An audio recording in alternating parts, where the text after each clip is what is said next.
नमस्कार दोस्तों, मैं मनीष खंडेलवाल हूं। मैं एक मैकेनिकल इंजीनियर हूं और मेरा जो 36 साल का अनुभव है वो यहाँ पे मेंशन है। मेरे YouTube में दो चैनल्स हैं। एक है फैक्ट्री फॉरवर्ड टीवी, जिस पर नॉर्मली मैं टेक्निकल प्रेजेंटेशंस को पोस्ट करता हूं।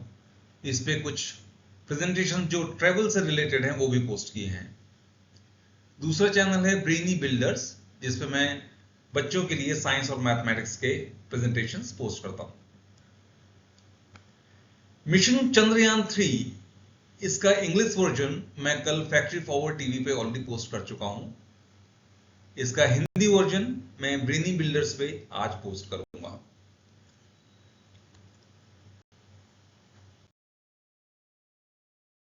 सबसे पहले तो मैं इसरो यानी भारतीय अंतरिक्ष अनुसंधान संगठन, इंडियन स्पेस रिसर्च ऑर्गेनाइजेशन को धन्यवाद देता हूं, क्योंकि इनकी वेबसाइट से मैंने इस प्रेजेंटेशन को समझने में और इसको आसान बनाने में कुछ जानकारी ली है, कुछ तस्वीरें भी ली हैं।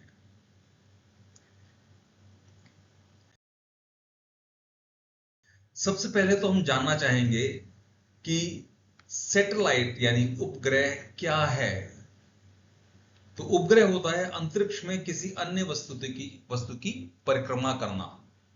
जैसे कि ये चंद्रमा है और ये पृथ्वी की परिक्रमा कर रहा है, इसका मतलब चंद्रमा जो है वो एक उपग्रह है या एक सैटेलाइट है। सैटेलाइट हमारे दो प्रकार के होते हैं। एक होता है प्राकृतिक या नेचुरल उपग्रह, जो कि बनता है अंतरिक्ष में वस्तुओं की टक्कर से। ऐसा माना जाता है दोस्तों कि मंगल ग्रह के आकार का कोई पिंड था जो पृथ्वी से हजारों लाखों साल पहले टकराया और उससे चंद्रमा की उत्पत्ति हुई, ऐसा मानना है। तो इसको कहते हैं हम प्राकृतिक या नेचुरल सैटेलाइट। दूसरा होता है आर्टिफिशियल सैटेलाइट या कृत्रिम सैटेलाइट, जो आदमी बनाता है जिसे। और इसका हमारा एक उद्देश्य होता है कि हम इसको पृथ्वी में की कक्षा में हम इसे स्थापित करेंगे। तो हमारा एक उद्देश्य होता है, हमें संचार में या कम्युनिकेशन सिस्टम में हमें कुछ इंफॉर्मेशन चाहिए, या वेदर के लिए हमें कोई इंफॉर्मेशन चाहिए, या कोई और साइंटिफिक रिसर्च है उनको हमें करना है। उसके लिए कृत्रिम उपग्रह हम लोग बनाते हैं, जैसे कि चंद्रयान। एक इंफॉर्मेशन और दोस्तों चंद्रमा के लिए, चंद्रमा पृथ्वी के चारों ओर एक परिक्रमा पूरी करने में 27.3 दिन लेता है। 27.3 दिनों में चंद्रमा जो है पृथ्वी का एक चक्कर काटता है।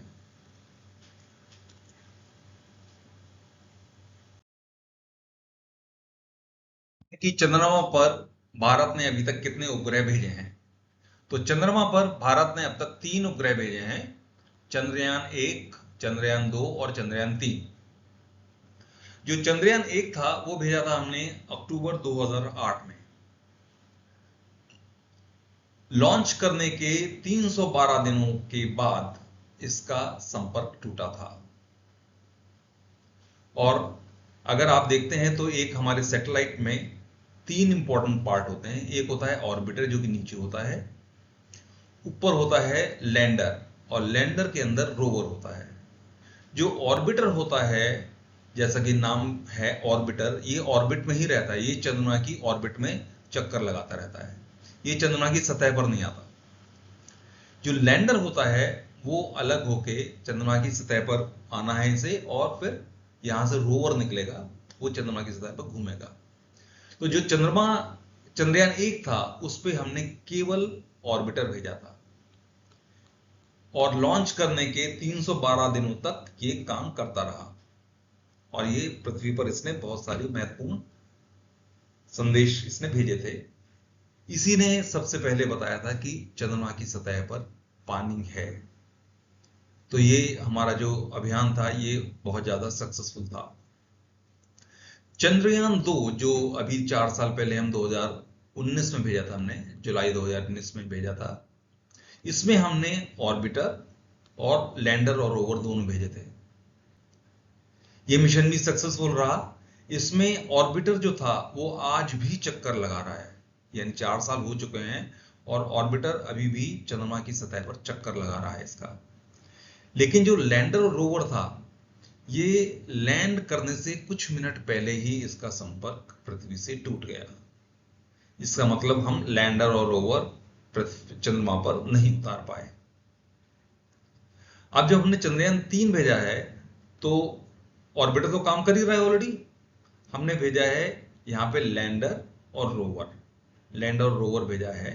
हाँ, हमने क्या किया, ऑर्बिटर की जगह यहां पे एक प्रोपल्शन मॉड्यूल लगाया है जो कि सहायता करेगा लैंडर और रोवर को चंद्रमा की कक्षा तक पहुंचने में। ये हम आगे देखेंगे।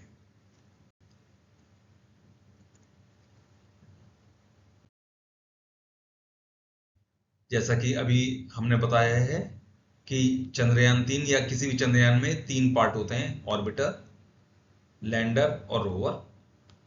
ऑर्बिटर चंद्रयान का 3 का पार्ट नहीं है क्योंकि ये ऑलरेडी ही चक्कर लगा रहा है, चंद्रयान 2 के साथ गया था और ये अभी वहीं काम कर रहा है। जो लैंडर है ये सॉफ्ट लैंडिंग, मतलब धीरे से लैंड करेगा, ये जिम्मेदार है मून पे सॉफ्ट लैंडिंग के लिए। और इसमें बहुत सारे इंस्ट्रूमेंट्स वगैरह लगे हैं जो इंफॉर्मेशन भेजेंगे साइंटिस्ट को जमीन पे। जब ये उतरेगा तो यहां से एक खुलेगा, ये यहां से एक रैंप बनेगा, वहां से रोवर निकलेगा और रोवर फिर चंद्रमा की सतह पर घूमेगा। इसमें भी बहुत सारे इंस्ट्रूमेंट्स लगे हुए हैं जो कि यहाँ के वैज्ञानिकों को, यहाँ के साइंटिस्ट को बहुत इंफॉर्मेशन भेजेंगे। और इस मिशन का जो जीवन है, मिशन लाइफ, 14 डेज, 2 वीक का है ये।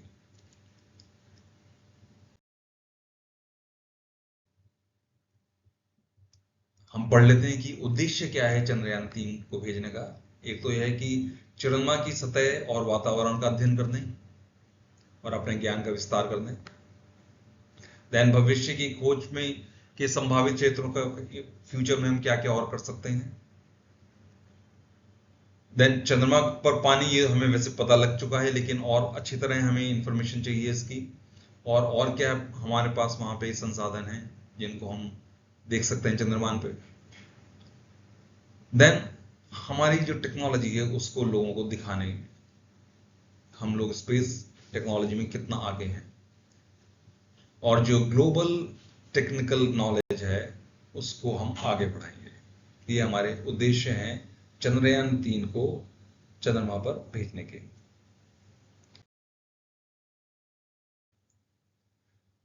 दोस्तों, आपने सोचा है कभी जो सैटेलाइट है वो चंद्रमा तक पहुंचता कैसे? एक सैटेलाइट है यहां पे, उसको कैसे हम ले जाते हैं ऊपर तक? तो उसके लिए बेसिकली एक होता है सैटेलाइट लॉन्चिंग व्हीकल, उपग्रह प्रक्षेपण यान।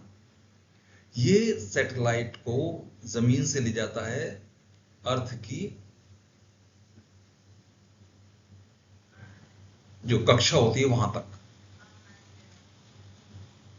पहला उपग्रह भारत ने भेजा था 1975 में, आर्यभट्ट नाम था उसका। लेकिन इसमें हमारे पास तब तक अपना सैटेलाइट लॉन्चिंग व्हीकल नहीं था, हमने तब तक नहीं बनाया था। हमने रशिया से उनका सैटेलाइट लॉन्चिंग व्हीकल लिया था और तब हमने अपना पहला उपग्रह भेजा था, आर्यभट्ट। लेकिन 1980 में हमने सबसे पहला अपना SLV यानी सैटेलाइट लॉन्चिंग व्हीकल, उपग्रह प्रक्षेपण यान बनाया 1980 में। और ये वाला जो है हमारा जो पृथ्वी की जो लो ऑर्बिट है, जो नीचे वाली कक्षा है, वहां तक उपग्रह को ले जाता था। लेकिन अब ये रिटायर हो चुका है, ये अब काम नहीं करता है। उससे करीब 13 साल के बाद हमने इंप्रूव्ड, उससे कोई अच्छा और प्रक्षेपण यान, यानी हमने और अच्छा सैटेलाइट लॉन्चिंग व्हीकल बनाया जिसे PSLV कहते हैं, पोलर सैटेलाइट लॉन्चिंग व्हीकल। ये आज भी काम करता है और ये थोड़ा सा और सैटेलाइट को और आगे की कक्षाओं में ले गया। और उसके बाद जो अब तक सबसे एडवांस है वो हमने 2001 में बना लिया है, GSLV। जो हमारा चंद्रयान 3 है वो GSLV से ही भेजा गया है।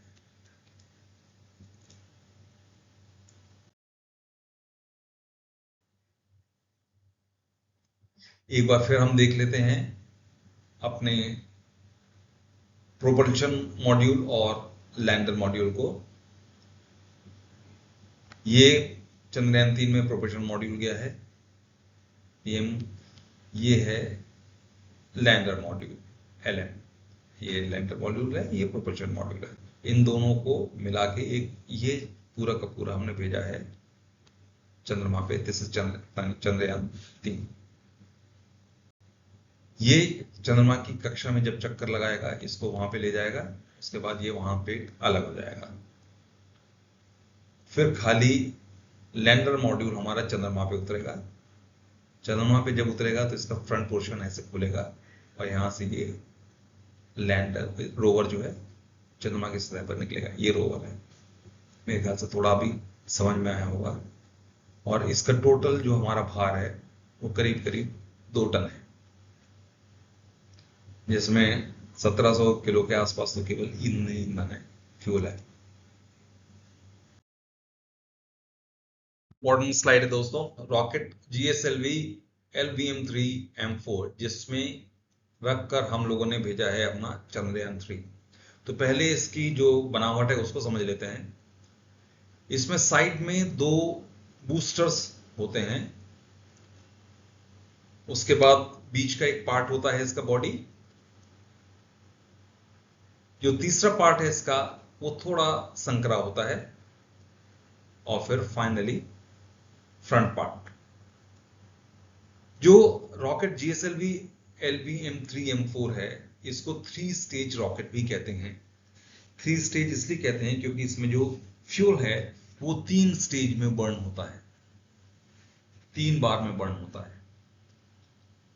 सबसे पहली बार जो होता है, इसमें साइड में जो बूस्टर्स हैं 2, इसमें सॉलिड फ्यूल होता है। हर एक बूस्टर में करीब 200 टन से ऊपर का सॉलिड फ्यूल होता है। इसमें दोनों में मिला के करीब करीब 400 टन सॉलिड फ्यूल भरा होता है इसमें। ये स्टेज पहली है और उसको कहते हैं स्टेज 1, और साइड के दोनों को कहते हैं booster. So stage 1 booster S200 is the stage. आपने देखा होगा दिवाली में जब हम लोग पटाखे छोड़ते हैं तो वो एक सॉलिड फ्यूल का एक बहुत अच्छा उदाहरण है। उसमें एक बार आपने किसी रॉकेट में या किसी बॉम्ब में अगर आपने एक बार आग लगा दी तो उसके बाद आपके पास आपका कंट्रोल नहीं है फिर सॉलिड फ्यूल में, फिर तो पूरा का पूरा जलता है और जैसे भी जलेगा। सेम यहाँ पे रॉकेट में है। जो साइड में जो बूस्टर्स हैं, इसमें जो सॉलिड फ्यूल रहता है, एक बार जब इसमें इग्निशन लग गया फिर इसको कंट्रोल करना इज नॉट पॉसिबल, फिर तो पूरा जलेगा और रॉकेट को ऊपर ले जाएगा। तो यहाँ पे सॉलिड फ्यूल जो हम भरते हैं इसको हम कंट्रोल नहीं कर सकते। फिर स्टेज आती है दूसरी। ये जो आप देख रहे हैं दोनों, ये हैं, एक ऑक्सीडाइजर है और एक फ्यूल है। जो फ्यूल है लिक्विड फ्यूल, वो जलता है ऑक्सीडाइजर की प्रेजेंस में एक कंबशन चैम्बर में नीचे। इस फ्यूल को, इस स्टेज को हम लोग कंट्रोल कर सकते हैं। जो लिक्विड फ्यूल है उसको हम लोग कंट्रोल कर सकते हैं। जो तीसरी स्टेज होती है वो होती है क्रायोजेनिक स्टेज। इस स्टेज को कहते हैं C25। इसमें जो फ्यूल होता है वो होता है लिक्विड ऑक्सीजन और लिक्विड हाइड्रोजन। तो लिक्विड ऑक्सीजन जो होती है वो बेसिकली ऑक्सीडाइजर का काम करती है। इसमें आप देख रहे होंगे इस स्टेज को कंट्रोल करना बहुत मुश्किल काम होता है, बिकॉज जो लिक्विड ऑक्सीजन है वो -183 डिग्री पे हम लोग मेंटेन करते हैं, और लिक्विड हाइड्रोजन को करना पड़ता है -253 डिग्री सेंटीग्रेड पर। हालांकि क्रायोजेनिक स्टेज सबसे ज्यादा एफिशिएंट होती है। फिर सबसे ऊपरी भाग पर हमारा चंद्रयान है, जिसमें पेलोड, इसका मतलब उसमें बहुत सारे इंस्ट्रूमेंट्स वगैरह भी हैं जो वहां पे चंद्रमा की सतह को पढ़ेंगे और वहां की इंफॉर्मेशन पृथ्वी पर भेजेंगे। आप अगर मोटा मोटा देखते हैं तो इसकी रॉकेट की हाइट जो है वो करीब करीब 43.50 मीटर है। इसका डायमीटर है वो करीब 4 मीटर है, और जो वजन है इसका टोटल वो है 642 टन। इसमें जो बूस्टर्स हैं, जैसा मैंने पहले बताया आपको, 200 टन से ऊपर हर एक में है। टोटल 410 टन के आसपास तो केवल सॉलिड फ्यूल होता है। 115 टन होता है हमारा लिक्विड फ्यूल और 28 टन होता है हमारा क्रायोजेनिक फ्यूल। तो रफली आप अगर मानेंगे तो इसमें 550 टन तो केवल हमारा फ्यूल है।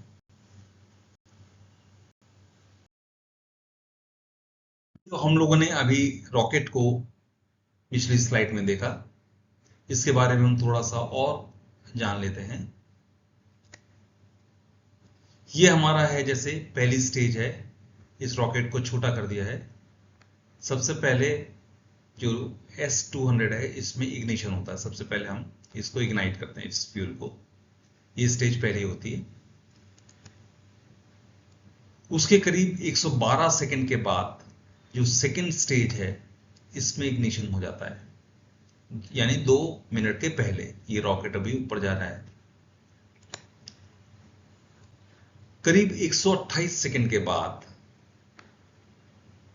ये फ्यूल जल जाता है पूरा सॉलिड, और इसके बूस्टर जो है वो अलग हो जाते हैं इससे। तो 128 सेकंड के बाद केवल ये हिस्सा बचता है, और ये वाला ईंधन जो है हमारा लिक्विड जो फ्यूल है वो जल रहा होता है। उसके कुछ देर के बाद जो ऊपर का पोर्शन है, इसके 2 भाग होते हैं। एक आधा इधर गिर जाता है, आधा इधर गिर जाता है, और जो अंदर इसके सैटेलाइट है वो बिल्कुल अब दिखाई देता है। ये ऐसे दिखाई देता है सैटेलाइट, और ये हमारा ये वाला हिस्सा है, बीच वाला।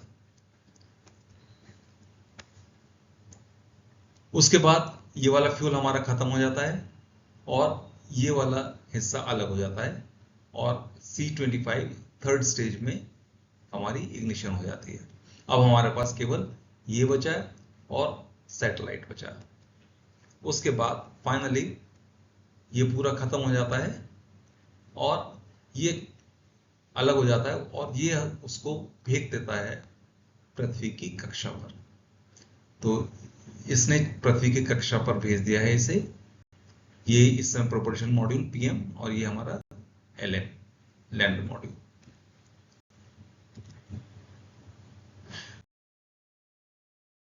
की महत्वपूर्ण घटनाएं दोस्तों, 14 जुलाई को हमने अपने सैटेलाइट को भेजा था रॉकेट से। उस रॉकेट ने उसको पृथ्वी की कक्षा पे भेज दिया था। उसको कहते हैं पेरोजी 170 किलोमीटर। पेरोजी होती है, जैसे अगर ये पृथ्वी की कक्षा, ये पृथ्वी है, जो पृथ्वी से नियरेस्ट पॉइंट होता है वो पेरोजी कहते हैं। तो वो 170 किलोमीटर थी। और अपोजी जो सबसे दूर होती है, ये थी 36,000 किलोमीटर। एक ऐसी कक्षा में भेजा पृथ्वी के, जो नियरेस्ट पॉइंट था वो 170 किलोमीटर दूर था उससे, और जो फार्देस्ट पॉइंट था वो था करीब 36,599 किलोमीटर। तो 14 जुलाई को ये उपग्रह हमारे रॉकेट ने प्रक्षेपित कर दिया है। ये मैं आपको बताना चाहूंगा कि जो रॉकेट में जब इग्नाइट किया था और उसने जब इसको भेजा, उसके बीच में 17 मिनट से कम का समय था। यानी 17 मिनट से कम में रॉकेट ने इस उपग्रह को, इस सैटेलाइट को पृथ्वी की कक्षा पर भेज दिया। और उस समय जो स्पीड थी इसकी, वो थी करीब करीब 10.2 किलोमीटर पर सेकंड। 10 किलोमीटर पर सेकंड की स्पीड से भेजा था। अब क्या हो रहा है दोस्तों कि जो हमारा सैटेलाइट है वो इस पे यहां मूव कर रहा है। जो हमारा प्रोपल्शन मॉड्यूल है, ये इसको, लैंडर को स्पीड बढ़ाने में काम करता है। तो जब यहां पे आता है इस पोजीशन पे, तो प्रोपल्शन मॉड्यूल जो है वो बीच बीच में उसको और फायर करता है, और तेज भेजता है, फिर वो थोड़ी सी और दूर जाता है। लेकिन जो पृथ्वी का ग्रेविटेशनल फोर्स है, गुरुत्वाकर्षण जो बल है, वो इसको वापस अपनी तरफ खींच लेता है। ये बार बार ऊपर भेजता रहता है, ये बार बार नीचे इसको खींचता रहता है। एक ऐसी स्थिति आती है दोस्तों, जब कि पृथ्वी का गुरुत्वाकर्षण जो बल है वो कम पड़ जाता है और जो हमारा सैटेलाइट है वो पलायन कर जाता है। जिस समय ये पलायन करता है या एस्केप करता है, इसको एस्केप वेलोसिटी भी बोलते हैं, वो होती है 11.2 किलोमीटर पर सेकेंड। मैं दोबारा बताता हूं आपको, ये प्रोपल्शन मॉड्यूल है, ये इस सैटेलाइट को बार बार यहाँ पे आता है, फायर करता है, इसको आगे आगे भेजता रहता है, थोड़ा थोड़ा आगे, फिर घूमता रहता है, एक ही जगह पे स्टेबलाइज होता है, फिर आगे भेजता है, फिर थोड़ा घूमता रहता है, फिर आगे भेजता है, फिर घूमता रहता है। तो घूमते घूमते और तेज और आगे और आगे, अब एक बार वो इतनी आगे हो जाता है कि फिर पृथ्वी का गुरुत्वाकर्षण बल उसको रोक नहीं पाता। यहाँ पे उसने इतनी तेज लगा दी कि वो इंस्टेड की वो यहाँ पे अब दोबारा यहाँ पे जाए, इसका बल जो है इतना नहीं था कि वो यहां तक को खींच पाए, तो इस सीधा का सीधा वो चंद्रमा पे निकल जाता है। और इस वेलोसिटी को पलायन वेग या स्केप वेलोसिटी बोलते हैं। और जो ये ट्रेजेक्ट्री है वो है लूनर ट्रांसफर ट्रेजेक्ट्री। ये यहां पे मून की कक्षा में स्थापित हो जाता है। और जिस समय ये स्थापित होता है वो होती है 100/100 की राउंड एक कक्षा होती है मून की, जिसपे हमारा सैटेलाइट जाके वापस चक्कर लगाने लगता है मून के। अब वो मून की जो ग्रेविटेशनल फोर्स है उससे काम कर रहा है ना। एक स्टेज के बाद अब क्योंकि यहाँ पे अब उसको लैंड करना है हमारे लैंडर को, तो प्रोपल्शन मॉड्यूल जो है वो इससे अलग हो जाता है, यहां से वो अलग हो जाता है। अब केवल बचा हमारा लैंडर, यहाँ पे अब केवल लैंडर बचा, और वो धीरे धीरे फिर स्लो स्पीड होती है। जब 100/30 की उसकी ऑर्बिट रह जाती है तब वो लैंड करता है मून पे। तो हमारा जो चंद्रयान है दोस्तों, वो 40 दिन तक करीब करीब रहेगा अर्थ की ऑर्बिट में। इसका मतलब करीब करीब 23 अगस्त तक वो रहेगा अर्थ की ऑर्बिट में।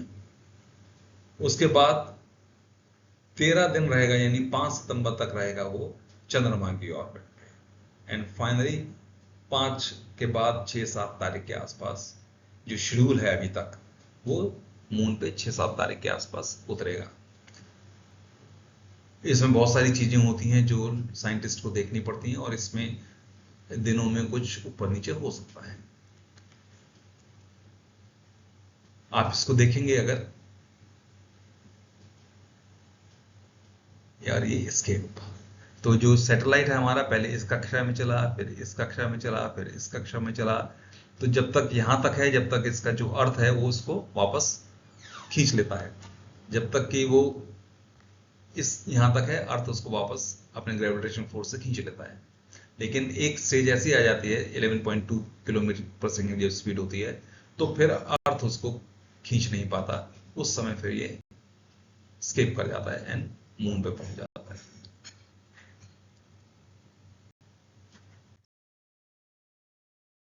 थैंक्स दोस्तों, यही था चंद्रयान 3 के बारे में। उम्मीद है आप लोगों को पसंद आया होगा। जिन लोगों ने मेरे चैनल को सब्सक्राइब नहीं किया है वो लोग चैनल को सब्सक्राइब कर सकते हैं, जिससे कि प्रेजेंटेशन बिना किसी देरी के उन तक पहुंच पाए। धन्यवाद।